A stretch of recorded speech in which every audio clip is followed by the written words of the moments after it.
trying to really not, feel a little cricket. I apologize, but right now this is as raw as it's gonna get. But picking up where I was, I mentioned it a little bit earlier. If you see me in a cute little flower shirt from earlier, like you'll know that this is just this afternoon. But right now I'm still in the eye of the storm, y'all, and I'm realizing that all of what I'm experiencing right now, it needs to be a part of this process, so you yourself can see what it looks like. That it's not just this shiny, smart, vibrant, happy go lucky skip, down the road kind of experience. Like, not even for us, not even for me, basically. Not even for me. Like I had said earlier, before I started recording, it's during these times and moments when we are sitting in the quiet, when we don't know which way to turn, what to do. We don't pray, we don't pray, we don't pray, we don't worship, we don't worship, we don't worship, we don't manifest it, we don't set our intentions. We've done literally done everything under the sun that we can actually do. And now we're waiting. We're in that waiting time. We're waiting for God to come through. We're waiting for the Holy Spirit to manifest something, even if it's just a word, even if it's the word wait, even if it's the word go, pause, stop, not yet. And for me, that's what's going on. Like, I mentioned it very briefly in one of the videos earlier about what happened to me the other night. It wasn't the first time. It's probably definitely not going to be the last time, because when those things happen, it's never a mistake. God allows it to happen in order to, for lack of a better phrase, make you puke up the things that you've been holding back. Like, I know this is going to sound a little disgusting, but if you've ever been ready to hurl, but you didn't want to, because who wants to? So you just keep swallowing and swallowing your spit and just contracting your throat muscles, trying to hold it back and hold it down. And then it occurs to you, you know what, I can't keep doing this. Because this feeling is not going to stop. The things that's occurring in my body, it's not going to stop until I just let it come all the way up out of me. And then when I get it out of me, then boom. It may take a second, but slowly but surely, you feel released. Like, you feel relaxed. You may be ready to go somewhere and lay down for a little while so you can get yourself back together. So basically, you can come back together. But the process, though, has catapulted you forward to that point where it's like, okay, we're good now. Now we're good. And I guess that's what that was for me. Like I said, it wasn't the first. It was just that present time that happened. And it surely won't be the last. But the thing that God showed me while it was happening was He showed me all of my selves, like, around me. Like, each person that I was, am, used to be, maybe will one day become again, or would just fit into this person that I am to create the new me. Hopefully that makes sense. But I saw all these different versions of myself. I saw the me that I was when I was a kid. I saw the me I was when I was a teenager, when I was in my 20s, when I was the girl that was just taking care of her disabled mom. And the world saw this. The world saw a girl using her mom, taking advantage of this woman that's just got a once a month check. But the world didn't know, hold up, wait a minute. That check ain't doing all of what you think. Like, it couldn't possibly. Like, if I knew the exact number of how much this check was, I would be like, okay, something missing from this picture. There's something missing. And the reason why is because the amount that it would cost to take care of these two people, there's no way possible that that chick is doing all of this. I mean, God makes some mysterious things happen, but it don't necessarily on a consistent basis without consistent miracles, that is, it don't balance out. Like they say, that dog don't hunt. I thought about that. Like, I think yesterday or today, I don't even know. But I was thinking about the movie Shiloh, and when somebody's trying to be funny, they would usually use it like an old fashioned person or a country person. Trust me, a country person has heard that that dog don't hunt. And basically what they meant is, it's certain animals like bloodhounds that they are natural hunters. And maybe with just a little bit of training, they know what to do when they go out with their hunters to help their hunters be able to find prey, or even push the prey towards the hunter so that they can take aim and go in for the kill. This dog don't hunt, and that dog definitely it never hunted. Um, I never got validated. I never got attaboys or claps on the back for what I did. And I didn't do it for those things. That's not the point. And I did those things from my heart. What I'm saying is, because of my childhood, and then my childhood turned into my adulthood childhood, where I was the responsible one and I did everything I was raised to do, except from the outside looking in, it never looked like I was doing anything. It's like a person I used to deal with years ago, where she kept getting upset because a few people, I think one or two people, put her on to, I guess, the show Martin. She had never seen it. I mean, I'm realizing that was a lot of shows and stuff that a lot of people have never seen. Like, they don't remember, they don't know nothing about. Where they put her onto that show because they kept calling her Tommy. And the reason why they kept calling her Tommy is because every time somebody said something about Tommy doing something, they would always say Tommy ain't got no job. Which was interesting, because if you looked how Tommy dressed, every time they got ready to go somewhere and do something, Tommy was always good. Like, he had no hand held out, he wasn't begging for nothing, he was always dressed from head to toe. And yet, they always kept saying, Tommy ain't got no job. I think eventually they showed an episode, I never saw it, but I heard they had an episode where they showed that he was actually a school teacher. But other than that, the saying was Tommy don't have no job. You can literally go to YouTube, as a matter of fact. Only reason why I know is because that person put me onto it, that you can go on YouTube and you can Google, like, or search Tommy Martin show, and then they got these back to back put together little clips of that part of saying Tommy ain't got no job. And because I worked from home and I did work nobody knew anything about, nobody ever thought I had a job. Nobody ever knew, hold up, wait a minute, most of this stuff that's being handled and taken care of, she doing it. Hold up. I mean, I remember I even experienced disrespect directly in my house, where I literally had a man come in my house that was there for my mom. And with the first conversation I had with this person, now mind you, I'm gonna tell you the reason why I very briefly didn't get back on, because it all goes together though.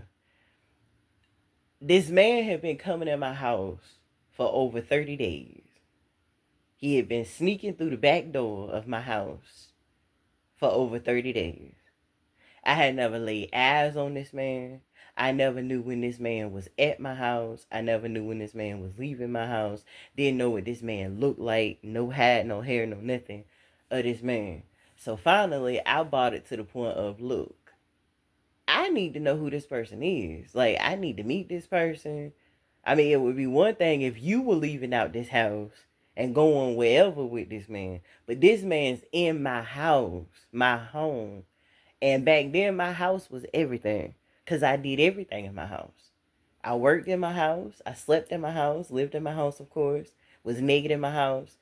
So if I'm walking and y'all, if you know me, you know me. You don't, you don't. If you don't, you about to learn a little bit more about me. Your girl is a nudist. So I grew up in a house that was a household of nudists.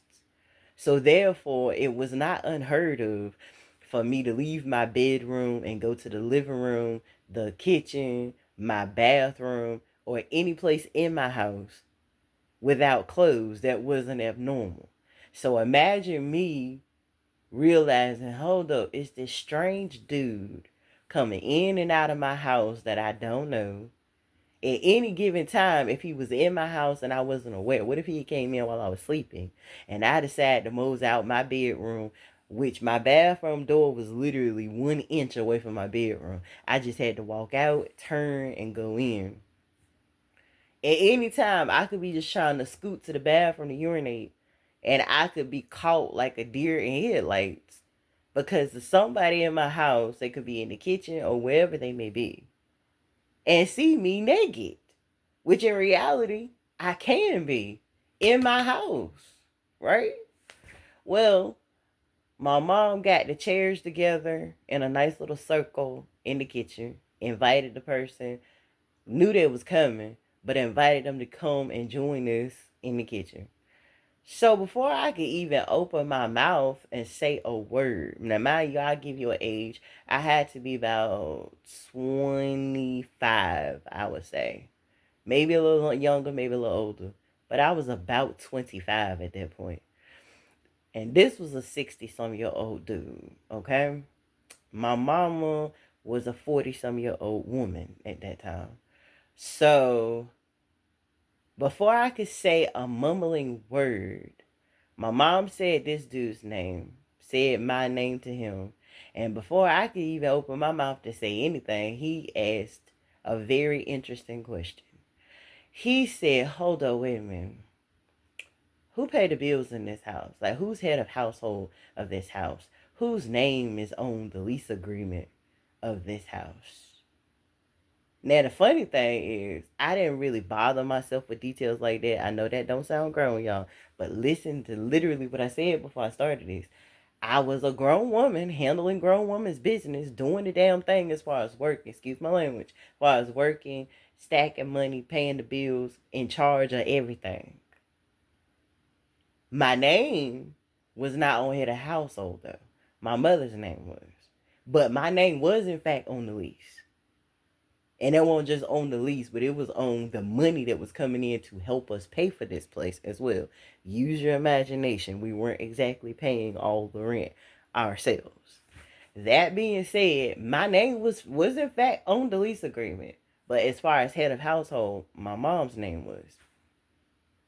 As soon as my mother said, oh, my name, oh, we don't have nothing to talk about.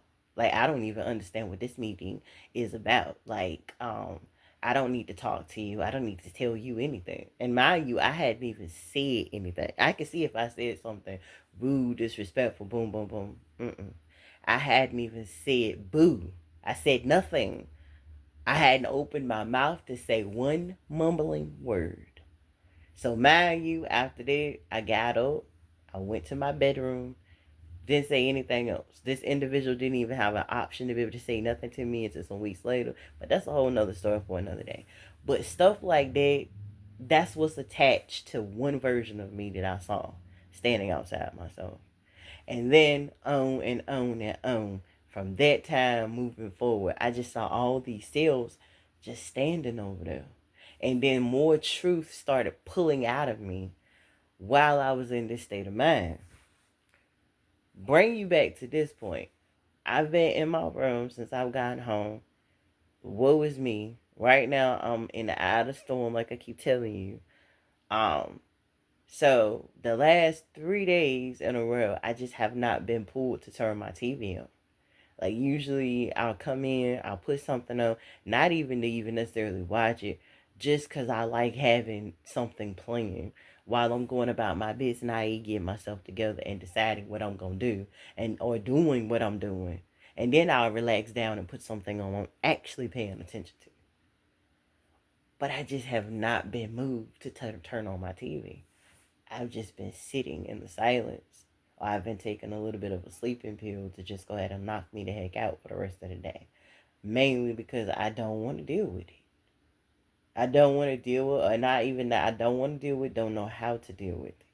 And again, I'm the prayer warrior here. I'm the number one person that tells you, take it to God, the right intentions, do spiritual burnings, do manifestation, set your intentions. Yeah, da da da da. I ain't saying it like it don't matter. I'm saying that because I'm showing you in this is what I expect to come up against when you're going through it and I'm helping you through it. Because right now, my mind is screaming. And I guess the biggest thing for me really is things from my past is rising up right now. Things that I didn't necessarily deal with. And it's the strangest of things. It's things that I'm like, why is this even coming up right now? Like, I have a totally new life. I'm not that person. And just before my mate came in, we started to talk. Excuse me. And I was like, hold up, this stuff coming out of me right now. This is something that you guys need to hear. How can I say it?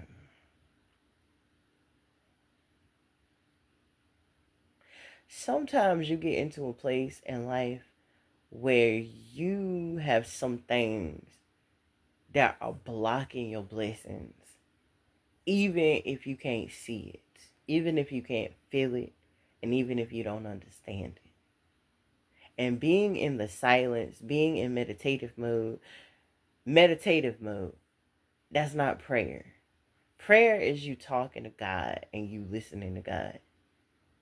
Meditation is mainly you listening to God, but you also listening to yourself. It's allowing you to tell you what the problem is and why it is that you find yourself being in the mood, in the thought process, in the energy, in the experience that you are having. And when you are going through that, when you are experiencing that, it's because it's things that need to come out. It's things that have been hidden. It's like imagine a little child, people going around looking for this child. Hey, this person, that person. Like, can you hear me? And just calling out. Matter of fact, what's coming to mind while I'm saying this is imagine God forbid, but imagine a little child is lost in the woods. And they young. They don't really know what to do. So they find a cool hiding place. A place where the naked eye is not just gonna see them. They just not gonna see them. And they can hear somebody saying, it's okay, like wherever you are, boom, boom, boom, the police are out here, your parents are out here, your auntie, your big mom is out here, everybody's looking for you. Like, it's okay, it's safe for you to come out. And then when they believe it and they trust it and it's the truth, they come out of hiding and they step out into the light. Now imagine that little child in this scenario is you.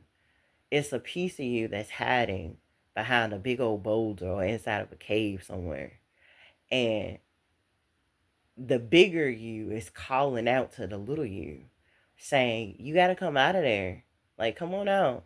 Like, I got you. Like, I'm going to pick you up or I'm going to take your hand and I'm going to take you to your parents. I'm going to take you safely. I'm going to get you out of here. I'm going to get you out of this woods. That's what I'm experiencing right now.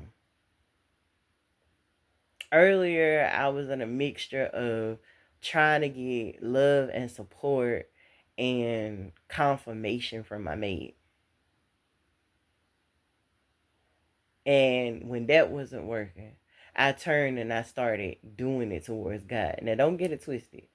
I'm always doing it with God on a consistent basis. That's not a thing. I always put God first.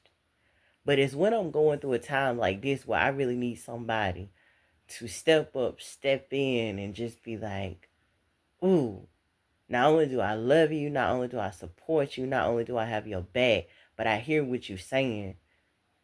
And, you know, look, we're going to talk about it. Or we're going to pray about it. Or we're going to, like, whatever. Like, they're going to come up with something. But what was interesting is when I got back here and got ready to take a little walk when I got home because I had to take care of some business, I heard you looking for it in the wrong place. Like it's not gonna come from him. What you feel like you need and you want, that's not gonna come from him. You looking in the wrong place. So I stood where I was after I handled the business. I was on a porch I had to step up on. I stood on the porch for a little second and I heard um what you looking for and what you need, you're not gonna find it the way you're trying to. So I'm not gonna lie to you. I came in all frustrated, stripped down, took a shower. Always my go-to when I get home, especially from work, and I just came from work and got myself together. And honestly, I got right to sit down and take a pill and just go ahead on to sleep. But then instantly, I'm gonna tell you what stopped me. I was looking for my phones because when I'm going through something chaotic like this, I like to make sure some more that whatever belongs to me, that I got hands on this thing, that it's not going to be lost or it's not gonna be like missing. And I couldn't find one of my phones. So I'm like, oh my God. I just left the store. I took this particular phone into the store with me. Lord, please don't let me have left my phone. So I'm checking my purse, can't find it. So then I'm trying to find something to wear. So I threw something on real quick, grabbed my purse under my arm, went to my living room, dumped everything out my purse, still couldn't find it. Grabbed my keys. I'm looking around because usually my mate rolls with me where I go for the most part.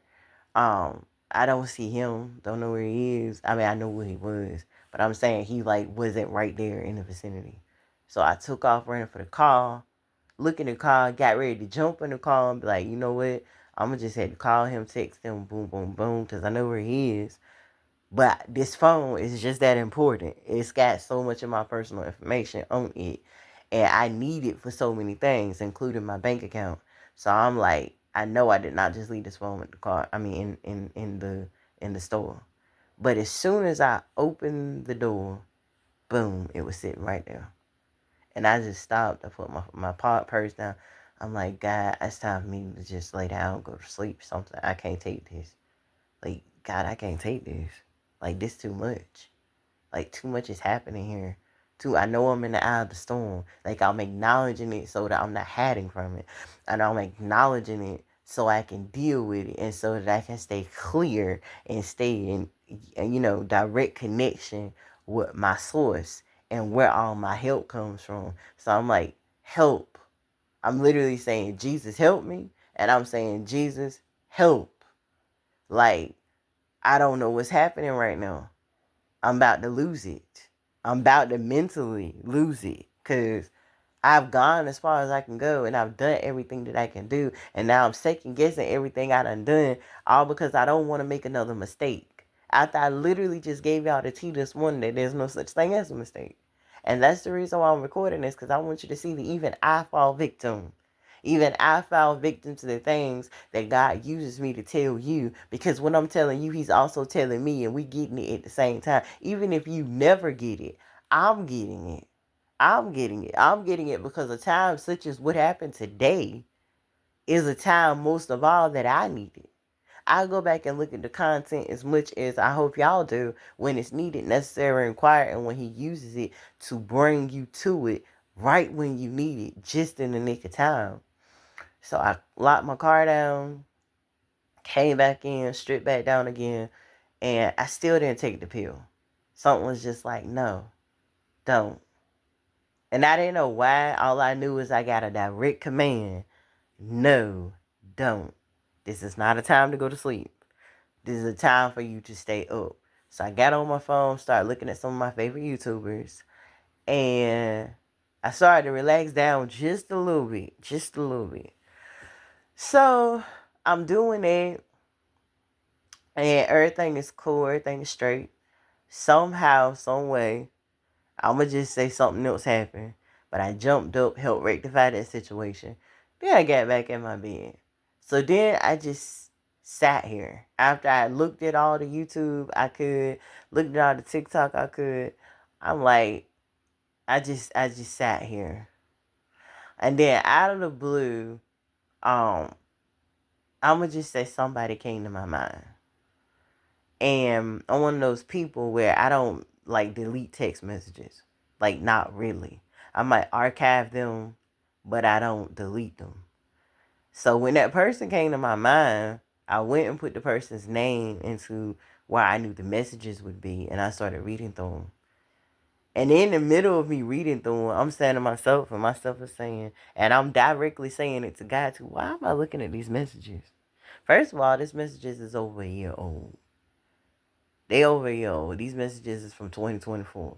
I'm going to say that. Second of all, this person has not been a part of my life in any shape and form since 2024. Matter of fact, since before I met my husband. Like, that's how old these messages are.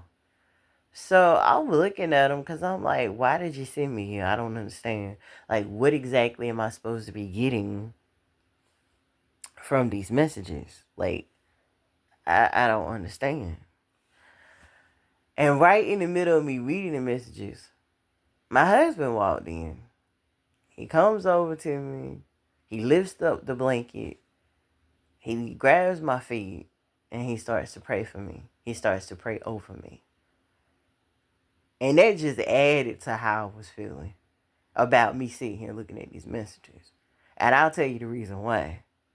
Because the whole time he's praying for me and I'm looking at the phone and he's praying for me and I'm looking at the phone and I'm receiving this healing and I'm reading the last few of these messages. What was in the messages was exactly what was happening with my feet at that moment in time. What was going on in these messages is exactly what was going on with my feet at that moment in time. The person had directly said, because they had reached out to me, I want to say a month after we were no longer in communication. And they was checking in. And then I just asked just the one very innocent question. I asked why. I didn't even say why about anything in particular. I just simply put a bold-faced why. And then the conversation proceeded forward. And then it came right back to that same question. I asked that person why. And the person pretty much poured out their heart. And it was like, you was in a situation where I couldn't do anything to help you. So that's the reason why I just moved away. That's why I just stopped. And I said, okay, I understand. And then they went on to wish me well and to say, I pray that you get everything that you deserve. Now, mind you, the mindset I was in when I got these text messages, I'm going to tell you, I definitely wasn't in the right mindset during that time. Like, talking about the eye of the storm, I can literally say, and I guess if it won't for nothing but just this, but both doing this content, but also the realization is hitting me while I'm even saying and talking about it with you. Because my husband asked what I was thinking. I'm like, I don't think it's healthy for me to tell him what I'm thinking right now. Like, especially what's going on in our lives right now. I'm like, I don't think it's healthy for our relationship for me to tell you what I'm thinking right now. Because honestly, I don't know. I mean, when I really think about it now, I don't really think he would have felt too much about it. The person that would have felt something about it, either way, whether he did or not, the person that would have felt something about it, I would have felt something about it. Because I have gone out of my way to purposely keep from bringing up stuff from the past. Like, especially stuff like that. And the main reason why is not even so that it's so bad. It's because stuff like that, I guess, still hits a nerve in me. It's still a bit of a trigger for me. And it's very smart for you to know and be aware of your triggers. But even in this, I'm going to tell you, both the spiritually stepping up as well as the person that's experiencing this is going to step up and say this. If it's triggering you, it's something you need to deal with. If it's triggering you, It's that block that's getting in the way of your blessings, your breakthroughs, and your miracles. If it's triggering you, it's still a thing that lives in you. It's still that lost little boy or little girl that's hiding behind that boulder that could possibly hear a whole posse of people outside in the woods trying to find them, but not very sure if it's the right people. Like, is this a boogeyman? Is this a kidnapper? Is this my mom and dad, my auntie, my big mama? Is this a police officer that's trustworthy? Or is this somebody that's going to put me in a worse position than I'm already in? Is it safe for me to come out from behind that boulder? And in this sense of the word, honestly, it's not even my husband. It's not even God. The person that you need to feel safe enough to deal with it with is yourself. You need to stop being afraid that if I start crying, I ain't gonna be able to stop. That if I go down this road and I deal with this mess, that it's gonna make my situation worse.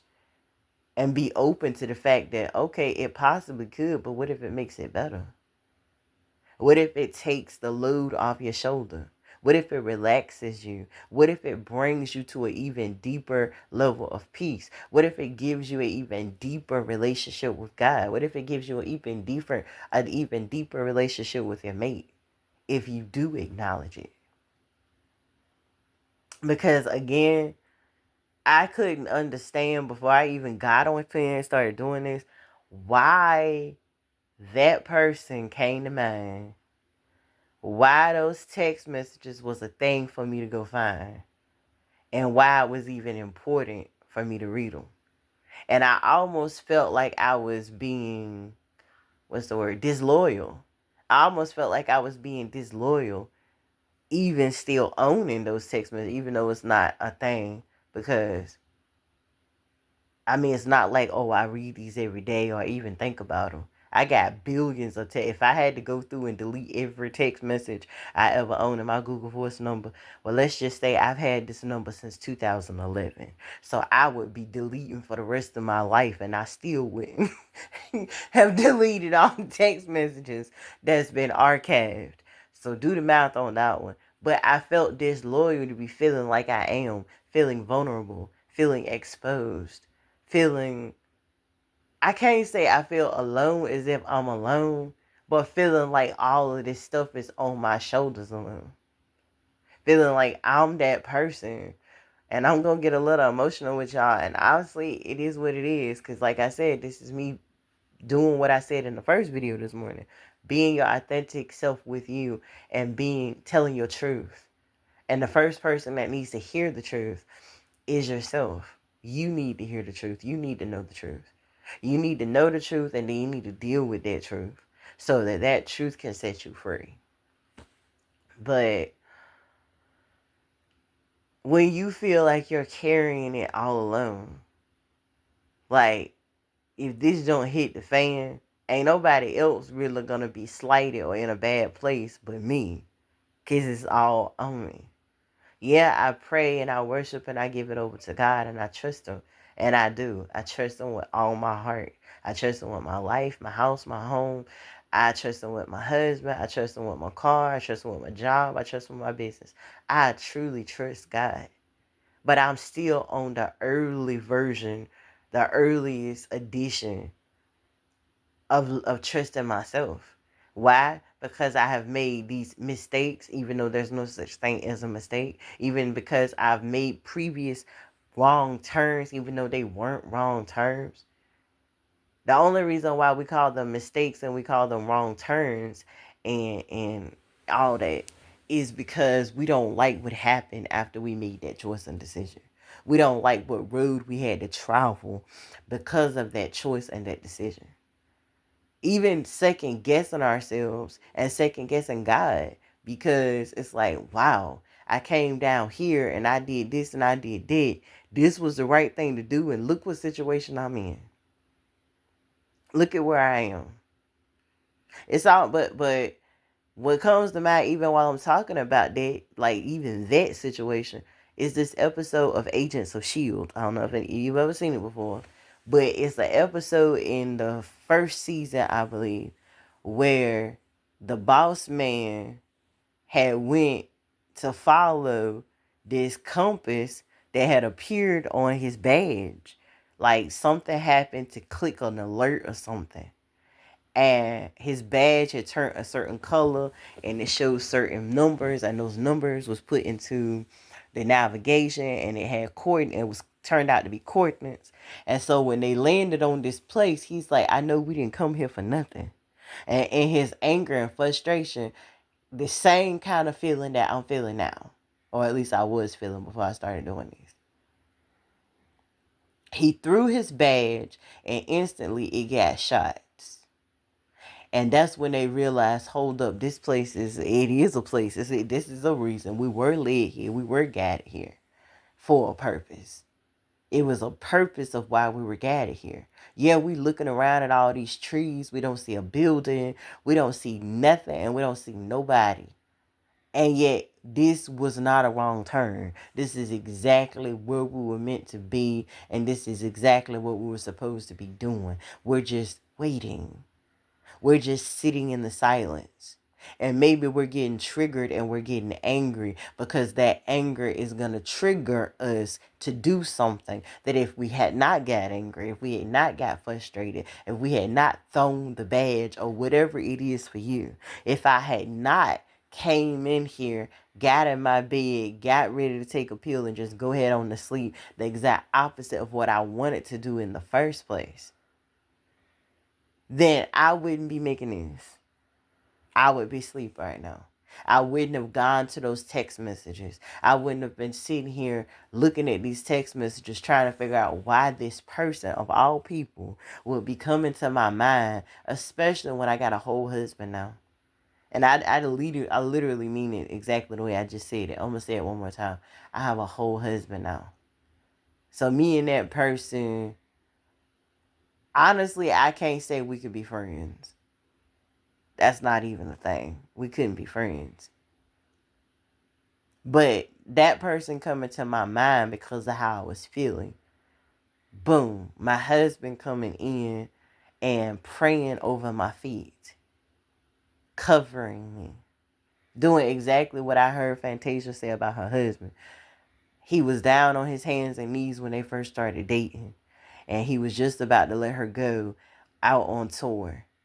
And he said that he remembered her crying and the tears washing over his bald head while he was on his knees before her, praying for her safe travels, praying for her working when she left him, praying for her safe return. And she was like, that's when she knew that that was her husband. Like, even though he has a shady past, or whatever you want to call it, not necessarily the most wonderful past, he didn't even believe that a woman like her should even be with him. And yet this woman saw him when he did the one thing that she had to have prayed for and had to have asked for. And when I was looking at these old text messages, exactly what this person wished for me is what I got. I don't need that person. And I don't need that person to be a part of my reality. I don't need that person to be in my life as a friend. I'll always be thankful, grateful, and appreciative to that person. And my husband has even showed gratitude when I told him, like, look, the fact that I met that person and what happened the way it did, it prepared me for you. So he's actually shown gratitude really to all the people from my past. Every day, not one day passes that this man don't find some type of way to say, you know what, I'm so glad that all your exes did what they did. I'm so glad they left. I'm so glad that they didn't stick around because I got the opportunity to have you. And the marriage that we have that opportunity.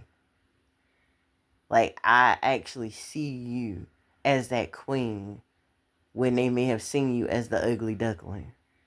I see you as that partner in life, that partner, people say partner in crime, that partner in victory.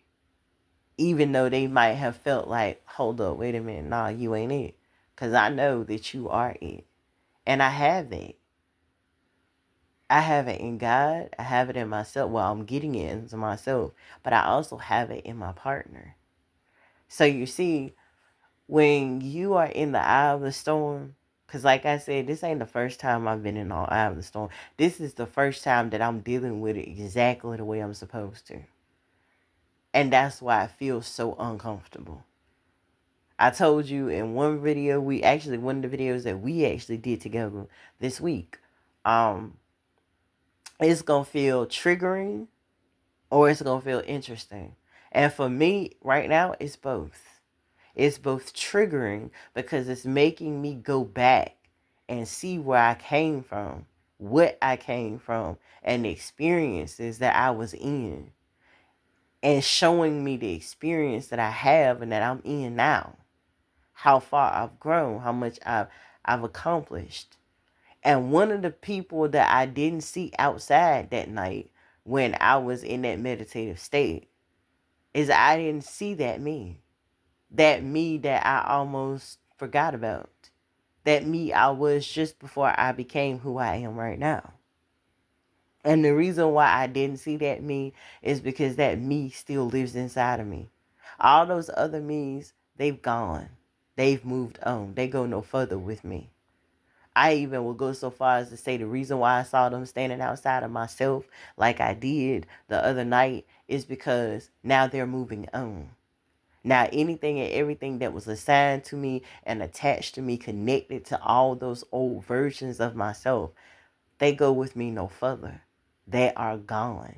In order for me to elevate to this new place that I am, this new level of being an empress, this new level of being a high priestess, this new level of being a prophetess, this new level of being a teacher, this new level of being a life coach, business coach, and healer, this new level, it's necessary to say goodbye to all those old versions. The one that I just was, and it's a part of who I am now, that's the part that's going to stay with me at least a little while longer.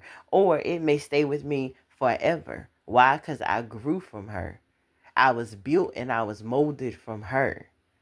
She was what created the me that I am. And it's now time to activate, reactivate, and lock in that part of me so that she can play her part in position the way she was always meant to, so that I can remain whole and I can remain complete. I'm going to say one more thing and then I'll end this. My husband said something to me just before I pressed record. I got up to put something on so I could do this. And he was like, I got such a beautiful wife. Hopefully one day, she's going to know it and she's going to see it. And I stopped him. I was like, no, it's not that at all. See, I know I'm hot. I know I'm beautiful. I know I'm sexy. I know when I take this bonnet off and I get all cute and, I'm looking good, feeling good, smelling good and everything, I know that I am her. Nobody really needs to tell me that. I'm thankful, grateful, and appreciative that my husband lashes it on and he can keep lashing it on, because I would look at him strange if he wasn't. But like I told him, and I'll tell you, I have to live like that. It's only when I live like I'm beautiful, when I live like I'm brilliant, I'm sexy and all that stuff, that's when it counts. That's when it fills in the gap. Because at that point, it's not just about me thinking it, and it's not just about me seeing it in my third eye, my claircognizance. It's not about me seeing it when I look at my old videos, when I just knew I was bad and I had it all together, and my old pictures. It's about me looking in the mirror and being able to see that person and walk out in the street as that person, go to work as that person, live in my house and my home and with my mate as that person, go out to breakfast, lunch, and dinner as that person, get my hair done, nails done, and toes done as that person, go to church and fellowship as that person, live as that person. Will it click and lock back into me that I am that person? And it doesn't mean, oh, I don't feel that way. I have to live that way. The only way you can be who it is you are is by living who it is you are. Because you can have all the bells and whistles and everybody in America can see your hotness.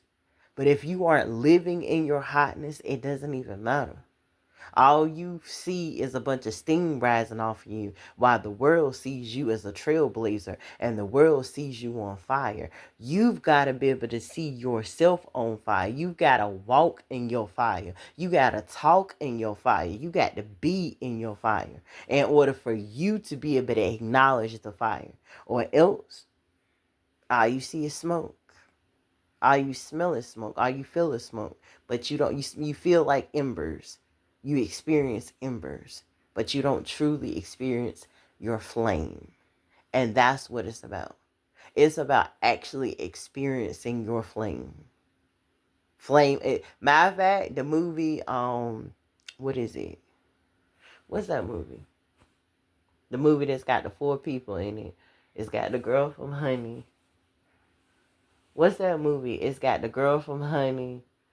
The big guy got turned into a rock. Her brother had turned into flame. We got it over there on DVD. What is it?